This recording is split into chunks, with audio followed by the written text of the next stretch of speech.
Sejahtera. Kementerian Pembangunan Sosial dan Keluarga MSF menyemak kurikulum kursus persediaan rumah tangga bagi pasangan Islam bersamamu. Semakannya dijangka selesai menjelang akhir tahun ini dan kurikulum barunya Cinta Abadi akan digunakan mulai Januari depan. Ya, sebahagian daripada inisiatif memperkukuh institusi rumah tangga masyarakat Islam tempatan sekaligus mewujudkan keluarga lebih berdaya tahan. Menteri Bertanggungjawab bagi Ehwal Masyarakat Islam Dr. Yaakob Ibrahim berkata demikian dalam seminar Mendekati Hati dan Fikiran siang tadi. Dengan tema Memupuk Daya Tahan Keluarga Melayu, seminar ini merupakan yang ketiga dalam siri Mendekati Hati dan Perasaan. Ia bertujuan menajamkan lagi kepakaran para karyawan khidmat sosial dalam menangani masalah keluarga-keluarga Melayu tempatan. Dalam ucapannya, Dr. Yaakob juga menekankan pentingnya para bakal mempelai mempunyai kemahiran serta ilmu yang mencukupi bagi menghadapi cabaran alam rumah tangga. Maka itu, kursus persediaan rumah tangga anjuran MSF akan disemak bagi memperhalusi pendekatan latihan seiring dengan peredaran masa. Rasakan bahawa perubahan-perubahan yang berlaku di kalangan masyarakat kita memerlukan strategi yang baru. Dan saya rasa juga dengan pengalaman yang kita telah ada selama ini menjalankan program MPC, kita kenal pasti di manalah kekurangannya, di manalah kekuatannya dan sebagainya bagi kita untuk menggunakan pengalaman itu memperkuatkan lagi MPC oleh kerana cabaran-cabaran yang keluarga akan hadapi akan lebih rumit dan lebih kompleks. Kurikulum baru MPC Cinta Abadi akan memberikan lebih bimbingan kepada para pasangan sebelum mereka memasuki alam perkahwinan. Ini termasuk pentingnya bekerjasama dan bertolak ansur antara suami dan isteri bagi memperkuat keluarga mereka. Soal perancangan keuangan juga akan disertakan dalam kurikulum baru MPC kerana masalah keuangan menjadi salah satu punca utama perceraian pasangan Melayu. Trend perkahwinan pasangan remaja dalam masyarakat Melayu tempatan serta cabaran-cabaran yang dihadapi mereka turut mendapat sorotan dalam seminar tadi. Memandangkan mereka sekumpulan golongan yang lebih muda, saya kira mereka perlu lebih sokongan. Dari segi peningkatan, perlukan kami untuk lebih beri tumpuan dan bimbingan pada tahun-tahun pertama mereka berumah tangga lah. Mungkin letakkan sistem-sistem tertentu untuk benarkan mereka lebih dekat pada hub-hub inspirasi agar sokongan yang lebih khusus boleh diberikan lah. Isu-isu lain seperti keluarga tiri serta peranan masyarakat dalam memperkukuh daya tahan keluarga Melayu juga disentuh dalam seminar ini yang dihadiri sekitar 300 wakil dari badan-badan kebajikan. Sementara itu, laporan mengenai penduduk yang dikeluarkan semalam menunjukkan satu trend yang amat membimbangkan, iaitu kadar penuaan di kalangan rakyat terus meningkat manakala jumlah bayi yang dilahirkan masih di bawah kadar penggantian. Ini bermakna nisbah sokongan warga tua semakin menguncup. Kadar itu merujuk kepada jumlah warga berusia antara 20 dengan 64 tahun yang diperlukan bagi menyokong seorang penduduk berusia 65 tahun ke atas. Pada masa ini, nisbahnya ialah setiap warga berusia 65 tahun mendapat sokongan dari 5.5 rakyat yang bekerja berbanding 8.4 pada tahun 2000. Keadaan itu pastinya memberi kesan besar kepada ekonomi, masyarakat dan pentadbiran Singapura pada masa depan. Contohnya, para pekerja perlu bekerja lebih lama dan membayar cukai lebih tinggi, manakala pemerintah perlu melabur dalam lebih banyak kemudahan yang mesra warga tua. Meskipun demikian, laporan itu menunjukkan masyarakat Melayu mempunyai jangka hayat paling rendah berbanding kaum lain. Hanya 6.4% masyarakat Melayu berusia 65 tahun ke atas berbanding 13.1% bagi masyarakat Cina dan 8.6% masyarakat India. Namun dari segi kadar kesuburan, masyarakat Melayu masih dihadapan dengan 1.69 pada tahun lalu berbanding kaum Cina iaitu 1.18 dan kaum India 1.15. Flat-flat 2 bilik yang ditawarkan HDB dalam penjualan terbarunya yang bermula semalam mendapat sambutan amat baik dari golongan bujang. Inilah kali kedua orang-orang bujang boleh memohon flat langsung dari HDB. Di Punggol, kira-kira 60 flat BTO 2 bilik dihaskan untuk golongan bujang. Sehingga 5 petang tadi, kira-kira 12 orang bujang memohon bagi setiap unit flat itu. Bagaimanapun, permohonan paling banyak diterima untuk baki flat-flat 2 bilik yang ditawarkan di Hogang. Ada 5 flat dan setiap satu menerima kira-kira 60 permohonan. Turut mendapat sambutan baik ialah baki flat-flat 2 bilik di Punggol dan Chua Chu Kang. Kesemuanya lebih 5,000 unit flat dilancarkan penjualannya semalam. Sekitar 1,100 daripadanya baki flat 2 bilik dari projek-projek BTO yang lalu. Jumlah itu lebih seganda daripada yang ditawarkan pada Julai lalu. Sepertiga daripadanya untuk golongan bujang. Buat pertama kalinya juga jenis flat 3 generasi ditawarkan, iaitu sebanyak 84 unit di Yishun. Jumlah permohonannya belum diketahui, tetapi sehingga 5 petang tadi, kira-kira 380 permohonan sudah diterima bagi lebih 340 flat 5 bilik dan 3 generasi yang ditawarkan. Permohonan bagi tawaran terbaru BTO itu ditutup Rabu ini. Permohonan beasiswa berprestij LBKM bagi mahasiswa pengajian Islam akan dibuka semula bagi menarik lebih banyak permohonan. Presiden LBKM Suhaimi Saleh mengumumkan keputusan itu dalam majlis penyampaian beasiswa tersebut dalam jurusan sekular semalam. Sejak diperkenalkan 4 tahun lalu, hanya para mahasiswa jurusan sekular ditawarkan beasiswa berprestij LBKM. Namun buat julung-julung kalinya tahun ini, tawaran itu diluaskan kepada mahasiswa dalam bidang pengajian Islam. Bagaimanapun permohonan yang diterima agak kecil dan tidak memenuhi ukur tara yang ditetapkan. Mungkin kerana kurangnya publicity dan juga kerana pengumuman dan publicity dibuat serentak dengan beasiswa berprestij jurusan sekular, maka mungkin ini menimbulkan sedikit kekeliruan daripada pihak para pelajar kita dalam jurusan pengajian Islam ini, dan kita tidak mendapat ramai permohonan bagi beasiswa pengajian Islam ini. Terbit daripada itu, LBKM akan membuka semula permohonan beasiswa berprestij itu bagi para mahasiswa pengajian Islam dan perinciannya akan diumumkan tidak lama lagi. Dalam acara ini pula, 5 mahasiswa jurusan sekular menerima beasiswa berprestij LBKM bernilai $10,000 hingga $15,000. Mereka menuntut di universiti-universiti terkemuka dunia. Beasiswa ini bukan sahaja dapat menolong saya dari segi kewangan, tapi ia juga dapat memberi saya motivasi untuk terus bekerja lebih keras lagi supaya dapat berkhidmat semula kepada masyarakat. Saya bekerja sambilan di sana. Jadi dengan mendapat beasiswa ini, saya rasa saya mampu untuk mengosongkan jadual saya untuk bila musim peperiksaan tiba, supaya saya dapat memberi tumpuan yang penuh kepada pelajaran saya nanti. Termasuk tahun ini, LBKM telah mengagihkan hampir $200,000 dalam usaha mendorong para mahasiswa untuk capai kejayaan lebih tinggi menerusi beasiswa berprestij ini. 3 mati dalam kejadian bangunan runtuh di India. Di dalam negeri pula, projek MRT didakwa punca masalah keretakan di beberapa rumah kedai di Owen Road.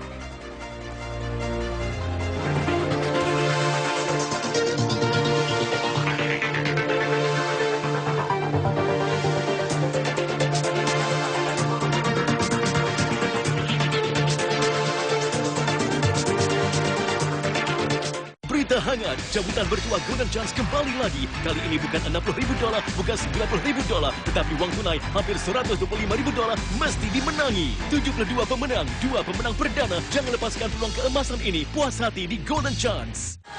Next on Your Octa with the Movies, the funniest and the most famous star on 4 legs is ready for action. Action.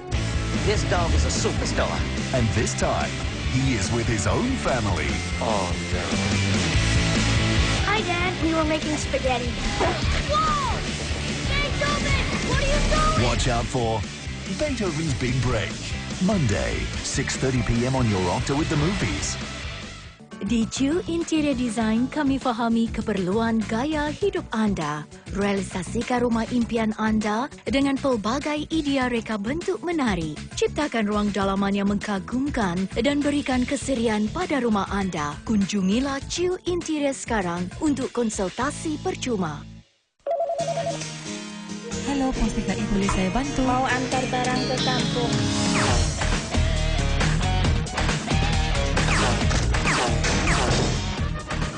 Tiada batasan timbangan, kiriman ke destinasi terjamin.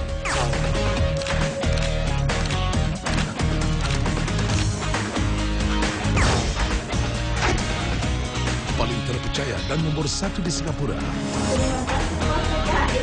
Pos TKI.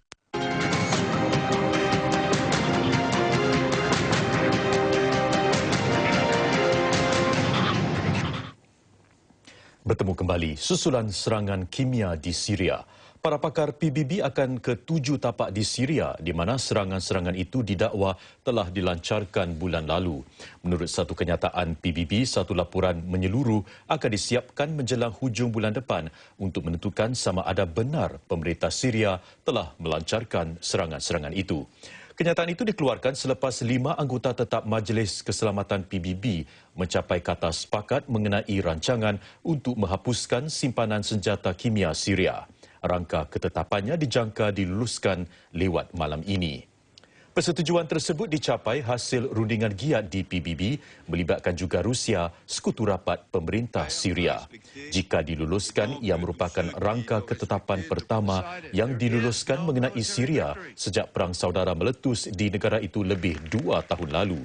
Syria dikehendaki mendedahkan semua simpanan senjata kimia miliknya dan menghapuskannya menjelang Jun depan. Namun bagi mendapatkan persetujuan Rusia, negara-negara barat dalam Majlis Keselamatan PBB terpaksa menggugurkan beberapa tuntutan awal mereka.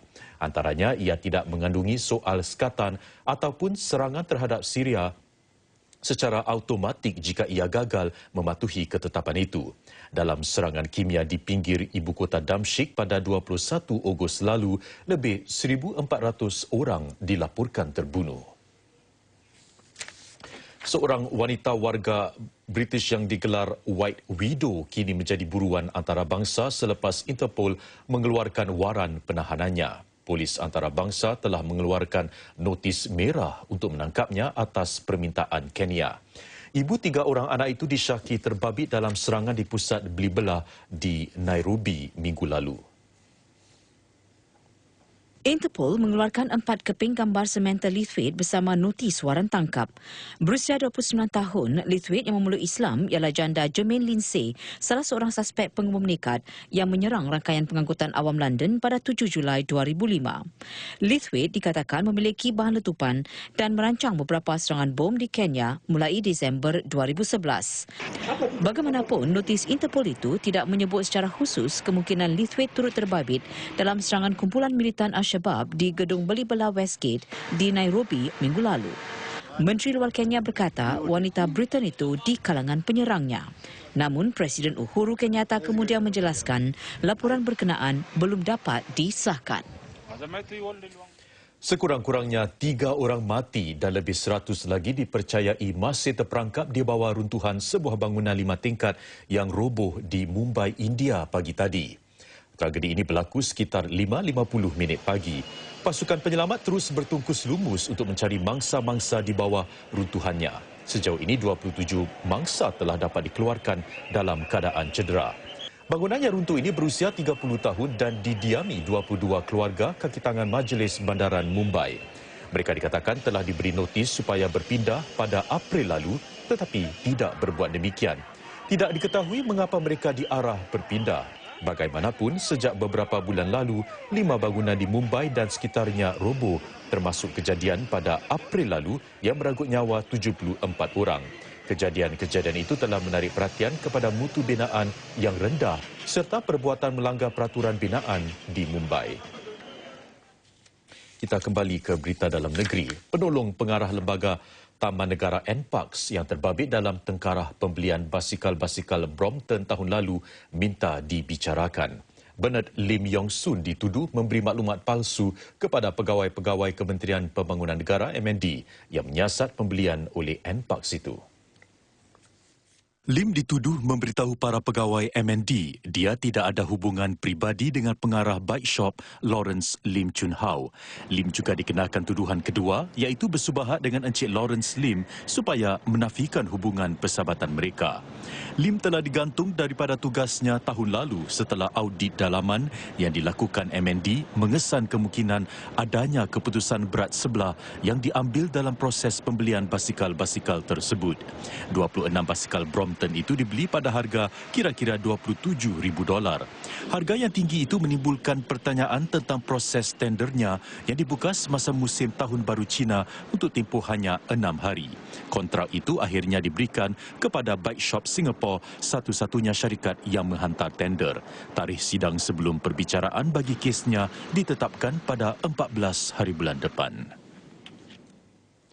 Para pegawai Biro Narkotik Pusat CNB menangkap 106 orang dan merampas dadah bernilai lebih $118,000 dalam operasi selama 4 hari yang berakhir hari ini. Pelbagai jenis dadah dirampas termasuk heroin, ais dan pil-pil ekstasi. Operasi ini dijalankan di merata tempat termasuk Ang Mo Kio, Boon Lay, Choa Chu Kang, Sikit Road, Commonwealth, Eunos, Anderson, Hougang, Geylang Serai, Pasir Ris, Tampines, Woodlands dan Yishun. Siasatannya masih dijalankan. Speaker Parlimen Halimah Yacob berkata amat berguna jika ada jawatankuasa panduan bagi dasar-dasar kesihatan mental di negara ini. Berucap pada hari pertama persidangan kesihatan mental Singapura, Cik Halimah berkata jawatankuasa itu dapat memberikan maklum balas berguna bagi para penggubal dasar. Ia juga menjadi wadah bagi para penyedia khidmat jagaan, pertubuhan kebajikan dan karyawan jagaan kesihatan mental untuk menyuarakan isu-isu dan jurang yang harus diatasi.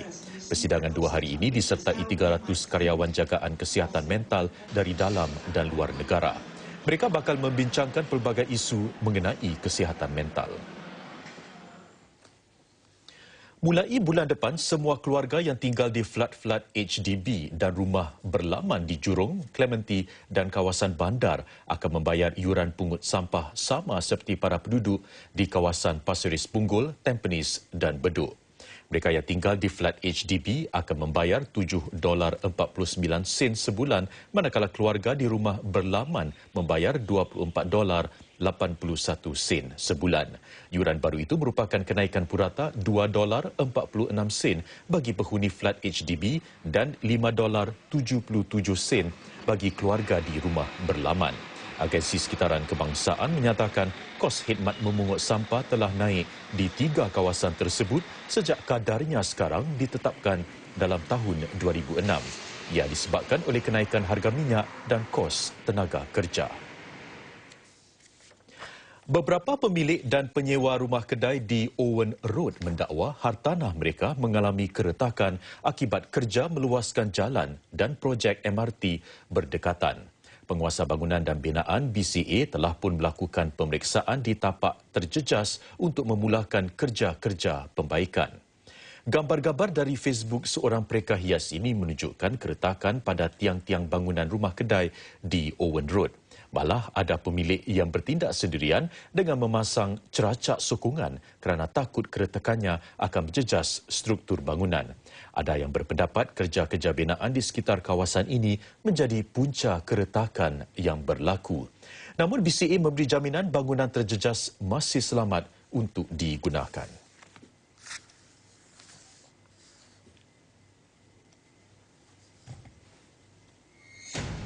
Kawasan Little India bermandikan cahaya Deepavali ikuti kemeriahan sekitar acara pelancarannya dalam berita selepas ini.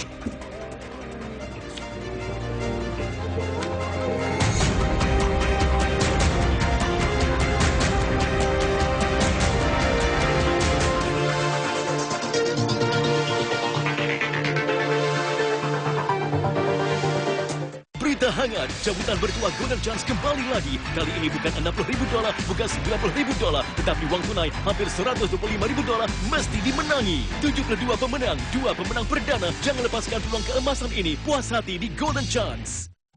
Semenjak Julai yang lalu, Rita Zahara, Haryani Osman dan Chef Amri dicabar untuk menguruskan berat badan dan mengamalkan gaya hidup yang lebih sihat. Boleh naik tangga, orang boleh cakap kecil je, tapi priceless. Tapi salah satu daripada mereka kurang berjaya.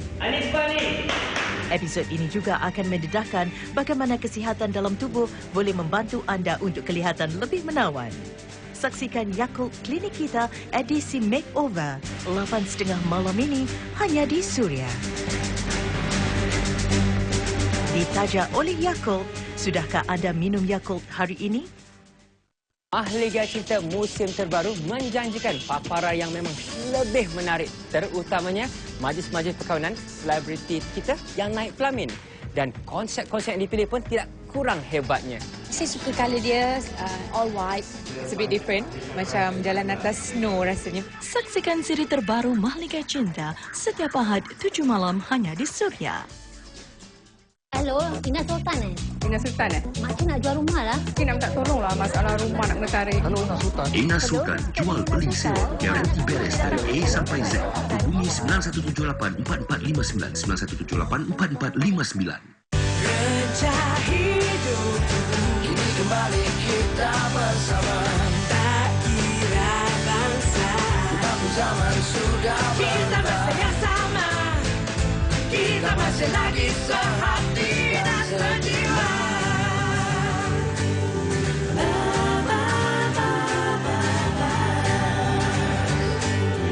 Raja hidupku.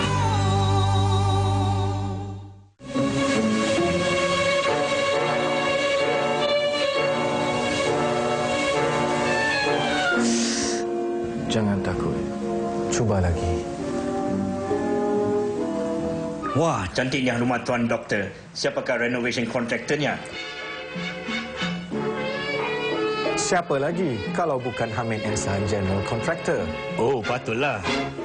Telefon 63651101 sekarang. Terima kasih kerana masih bersama kami. Bank Pusat England mungkin mengeluarkan wang plastik mulai tahun 2016. Sejajar dengan itu, satu kempen sedang dijalankan untuk meningkatkan kesedaran tentang kelebihan wang plastik. Bank Pusat England mengeluarkan wang kertas sejurus ia mula beroperasi dalam tahun 1694. Namun penggunaan wang kertas selama 300 tahun itu akan berakhir memberi laluan kepada wang plastik. Antara kelebihan wang plastik, ia tahan lebih lama, lebih bersih dan terpenting sekali sukar untuk ditiru. Australia, negara pertama menggunakan wang plastik iaitu lebih 25 tahun lalu dan kini 19 negara telah berbuat demikian. Walaupun kos mengeluarkan wang plastik lebih mahal, ia 6 kali tahan lebih lama. Ini membolehkan Bank Pusat England menjimatkan $150 juta Amerika dalam syarikat. Laporan saham. Selepas mengalami kerugian dalam 5 sesi berturut-turut, Bursa Tempatan mencatat kenaikan hari ini. Indeks ST menokok hampir 16 mata. Prestasi itu didorong oleh laporan mengenai keadaan pasaran buruh yang semakin baik di Amerika Syarikat.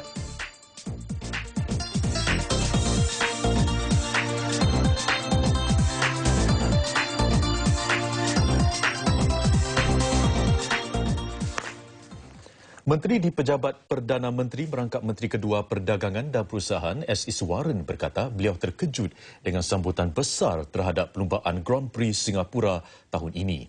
Ia merupakan perlumbaan tahun ke-6 tetapi yang pertama di bawah perjanjian baru untuk tempoh 5 tahun. Encik Iswaran berkata demikian dalam satu wawancara eksklusif Channel News Asia. Lebih 87,000 orang hadir pada hari terakhir perlumbaan Ahad lalu dengan jumlah keseluruhan bagi acara 3 hari itu menyaksikan kehadiran lebih 260,000 orang. Menurut Encik Iswaran, ini adalah satu pencapaian baik bagi perlumbaan F1 Singapura. Meskipun persaingan semakin sengit, GP Singapura pada waktu malam masih menjadi daya tarikan yang unik. Pihak penganjur pula ada lebih banyak masa untuk membuat perancangan selepas kontrak 5 tahun yang baru dimeterai. Misalnya pada tahun depan mungkin diadakan kerjasama dengan kejohanan tenis WTA yang bakal membuat penampilan sulung pada bulan Oktober. Encik Iswaran juga melancarkan satu inisiatif $10 juta bagi menarik dan mengekalkan bakat tempatan di dalam perusahaan teknologi perubatan. 1,500 pekerja dijangka meraih manfaat daripada inisiatif itu. Daya usaha itu bertujuan membantu syarikat-syarikat mengubah proses kerja dan meningkatkan nilai pekerjaan sepanjang 2 tahun akan datang. Ia juga akan membantu meningkatkan daya penghasilan dan menambah jumlah pekerja mahir dalam sektor itu. Langkah tersebut hasil kerjasama 3 pihak melibatkan WDA, Institut E2I dan EDB. Menurut Encik Iswaran, meskipun masa depan perusahaan teknologi perubatan kekal positif, Singapura menghadapi persaingan semakin sengit dari negara-negara yang mempunyai struktur kos lebih rendah untuk membangunkan perusahaan tersebut. Oleh itu, tambah beliau, Singapura perlu berada di hadapan dari segi daya inovatif, mutu dan nilai untuk kekal berdaya saing di peringkat sejagat. Dan sebelum berpisah saudara, kita ke Serangoon Road dulu bagi perasmian lampu hiasan Deepavali tahun ini. Zero! Happy Deepavali! Deepavali!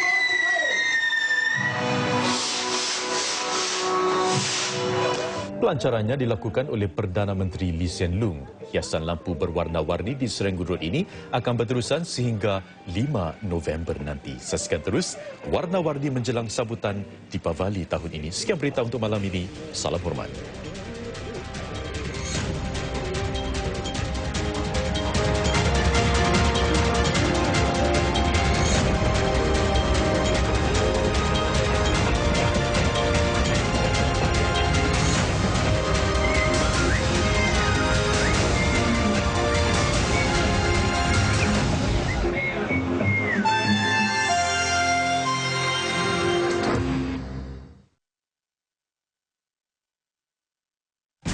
Semenjak Julai yang lalu, Rita Zahara, Haryani Osman dan Chef Amri dicabar untuk menguruskan berat badan dan mengamalkan gaya hidup yang lebih sihat. Boleh naik tangga, orang boleh cakap kecil je, tapi priceless.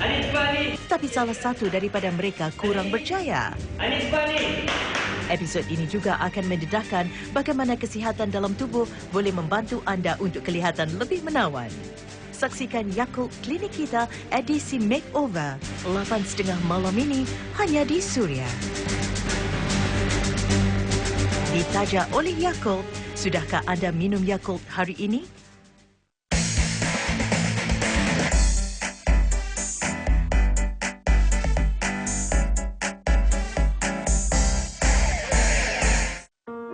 Tolong doakan aku dapat anak ya. Hasrat untuk melengkapi kesempurnaan hidup. Sorry, tak ada budak-budak.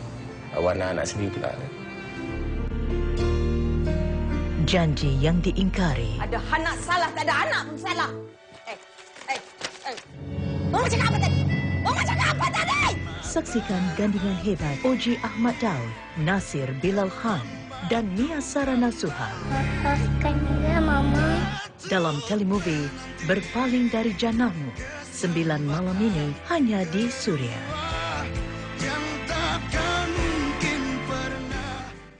Diruntun rintangan. Sekarang kau mesti manager. Yelah, kau kan top student. Hilang sandaran. Dah siap lambat aja dengan make-up dia. Dia dah kenapa kak? Kau jangan ingat kau perasan jambu Kalau dah tua tu, buat hal tua. Mengejar mentari untuk secebis sinar harapan. Saksikan siri terbaru Mengejar Mentari mulai 2 Oktober, Rabu 9.30 malam hanya di Suria.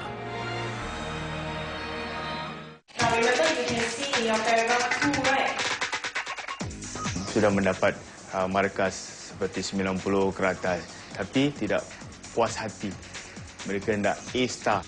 Benarkah sistem pendidikan Singapura tidak lengkap tanpa tuition? Dapat membantu saya kerana saya akan belajar dengan konsisten. Macam tool untuk anak saya dapat head start. Bahas tentang tuition perlu atau kiasu dalam Detik Rabu 8.30 malam. Jangan ke mana-mana, ada banyak rancangan menarik menanti anda di Suria, Sinar bersama anda.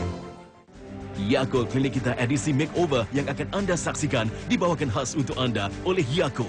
Sudahkah anda minum Yakult hari ini?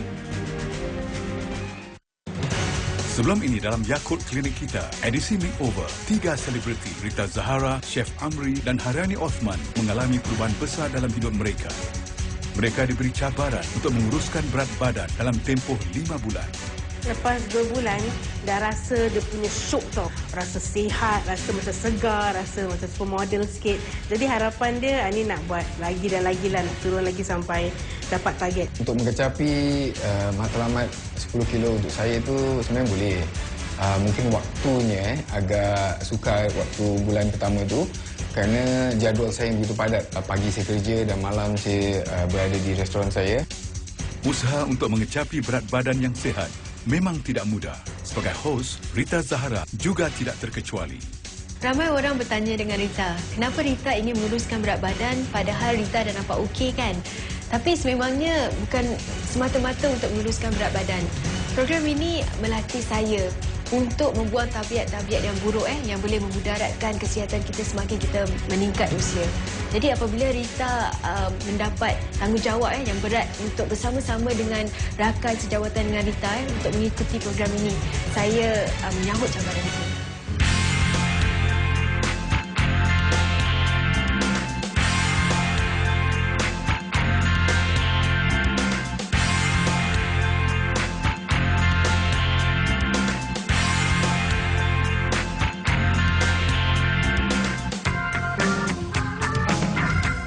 Bertemu kembali dalam Yakult Klinik Kita edisi Makeover.